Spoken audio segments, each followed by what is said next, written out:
السلام علیکم۔ آج ہم سورۃ الکافرون کا ایک گہرائی سے جائزہ لے رہے ہیں جو مواد ہمیں ملا ہے اس کی روشنی میں۔ یہ بہت مختصر لیکن میرا خیال ہے بہت اہم سورت ہے۔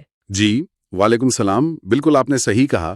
جو مواد ہم دیکھ رہے ہیں اس سے صاف ظاہر ہے کہ اس سورت کا مرکزی پیغام توحید ہے، اللہ کی وحدانیت کا ایک غیر مبہم اعلان، اچھا، اور اس کی تلاوت پر بھی بہت زور دیا گیا ہے، یہاں تک کہ اسے چوتھائی قرآن کے برابر کہا گیا ہے۔ چوتھائی قرآن، یہ تو بہت بڑی فضیلت ہے۔ جی بالکل، یہ توحید میں اس کی اہمیت دکھاتا ہے، اور اس کے نازل ہونے کا بھی ایک خاص پس منظر ہے جو مواد میں موجود ہے۔ تو آج ہم کوشش کریں گے کہ اسی مواد سے سورت کے پیغام، اس کے نزول کے حالات اور جو اسباق ہمیں ملتے ہیں انہیں سمجھیں۔ جی ضرور۔ چلیں پہلے ان فضائل کی بات کر لیتے ہیں جو آپ نے ابھی ذکر کیے۔ چوتھائی قرآن والی بات تو ہو گئی۔ جی مواد میں یہ بھی ہے کہ 4 بار پڑھنے پر گویا مکمل قرآن کا ثواب مل سکتا ہے۔ جی ہاں، یہ روایات میں آتا ہے، اور ایک صحابی کا واقعہ بھی ہے۔ سفر میں پڑھنے سے ان کی وہ مالی مشکلات دور ہوئیں، اچھا، اور رات کو سونے سے پہلے پڑھنے کی بھی تاکید ملتی ہے۔ جی، شرک سے برات کے لیے۔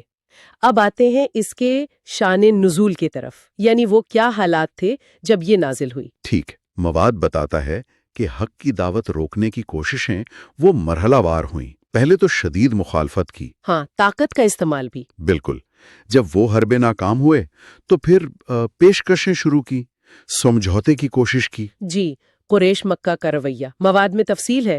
پہلے مخالفت، پھر صحابہ کرام پر ظلم و ستم، وہ تپتی ریت پر لٹانا، اور جی بہت سختیاں۔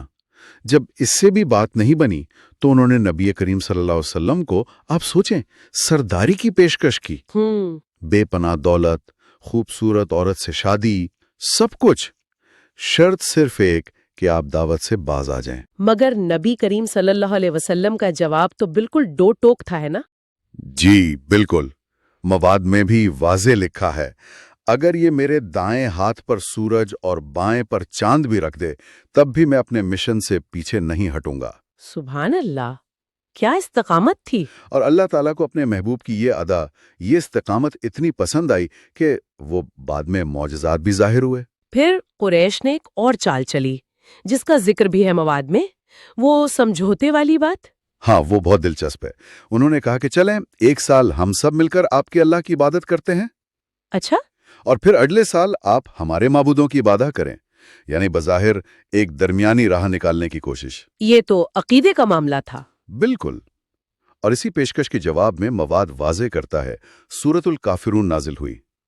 پیغام بالکل صاف، بھئی سماجی معاشی معاہدے ہو سکتے ہیں، وہ الگ بات ہے، جی، لیکن عقیدہ، عبادت، اس میں کوئی سمجھوتا نہیں، کوئی لین دین نہیں، کوئی شراکت نہیں۔ سورت شروع ہوتی ہے قل یا ایھا الکافرون سے، کہہ دیجئے اے کافرو۔ یہاں کافر کا لفظ مواد میں وضاحت ہے کہ یہ گالی نہیں بلکہ انکار کرنے والے کے معنی میں ہے۔ جی، جو حق کو جان بوجھ کر نہ مانے۔ پھر آیات آتی ہیں، لا اعبد ما تعبدون، میں اس کی عبادت نہیں کرتا جس کی تم کرتے ہو۔ اور ولا انتم عابدون ما اعبد، اور نہ تم اس کی عبادت کرنے والے ہو جس کی میں کرتا ہوں۔ یہ تکرار کیوں ہے؟ مواد کا تجزیہ یہی بتاتا ہے کہ یہ تکرار صرف زور دینے کے لیے نہیں ہے، یہ ماضی، حال، مستقبل، ہر زمانے میں ہر قسم کے اشتراک عبادت کی مکمل نفی ہے۔ اچھا، یعنی کوئی گنجائش ہی نہیں چھوڑی۔ کوئی گنجائش نہیں۔ یہ توحید خالص کا انتہائی، آپ کہیں، مضبوط اعلان ہے، کسی شک و شبے کی جگہ ہی نہیں۔ اور یہ جو اصول ہے کہ عقیدے پر سمجھوتا نہیں کرنا، اس کی عملی مثال بھی مواد میں ہے، حضرت عبداللہ بن حذافہ رضی اللہ عنہ کا واقعہ۔ جی، وہ تو ایک بہت ہی زبردست واقعہ ہے، ایمان افروز۔ ہاں، پڑھ کر واقعی رونگٹے کھڑے ہو جاتے ہیں۔ انہیں رومیوں نے پکڑا، بادشاہ نے کہا اسلام چھوڑ دو، آدھی سلطنت لے لو۔ انہوں نے فوراً انکار کر دیا۔ پھر آزمائشیں، سولی، تیر، کھولتے تیل کی دیگ۔ ایک ساتھی کو شہید بھی کر دیا ان کے سامنے۔ جی، مگر وہ ثابت قدم رہے، اور جب انہیں تیل کے قریب لائے تو وہ روئے۔ لیکن موت کے ڈر سے نہیں، بلکہ اس افسوس سے کہ جان صرف ایک ہے، کاش ہزاروں ہوتی تو اللہ کی راہ میں قربان کرتے ہیں۔ اس بات نے تو بادشاہ کو بھی ہلا دیا ہوگا۔ بالکل، وہ اتنا متاثر ہوا کہ اس نے کہا، اچھا تم میرے سر کو بوسہ دو تو میں تمہیں اور تمہارے ساتھی قیدیوں کو چھوڑ دوں گا۔ اور انہوں نے قبول کر لیا؟ ہاں، لیکن اپنی ذات کے لیے نہیں، تمام مسلمان قیدیوں کی رہائی کی خاطر۔ یہ حکمت تھی۔ یہ بہت اہم نقطہ ہے۔ جی، مواد بھی یہی اجاگر کرتا ہے۔ عقیدے پر تو کوئی کمپرومائز نہیں، زیرو ٹالرنس، مگر جہاں جان بچانے یا اجتماعی مفاد کا سوال ہو اور دین پر حرف نہ آئے، وہاں حکمت اور لچک کی گنجائش ہے۔ اور مدینہ واپسی پر حضرت عمر رضی اللہ نے ان کی پیشانی چومی۔ جی، اور سب صحابہ کو حکم دیا کہ وہ بھی چومیں، گویا اس حکمت عملی کی تائید کی۔ تو یہ واقعہ ایک طرح سے لکم دینکم ولی دین کی عملی شکل بھی ہے۔ بالکل، یہ آیت تمہارے لیے تمہارا دین اور میرے لیے میرا دین، یہ پیغام پہنچانے کے بعد ایک واضح لکیر کھینچ دیتی ہے۔ یعنی اب معاملہ اللہ کے سپرد؟ جی، دائی کا کام دعوت دینا ہے، ہدایت اللہ کے ہاتھ میں ہے، نتیجہ اللہ پر چھوڑ دو، زبردستی نہیں کرنی۔ اور دعوت کا طریقہ؟ مواد میں نبوی اصول پر بھی زور ہے، پہلے کردار پھر گفتار۔ جی ہاں، نبی کریم صلی اللہ علیہ وسلم نے پہلے 40 سال صادق اور امین کا کردار پیش کیا، پھر دعوت دی۔ صحابہ کرام بھی عملی نمونہ تھے۔ آج کل شاید اسی چیز کی کمی ہے۔ مواد اسی طرف اشارہ کرتا ہے۔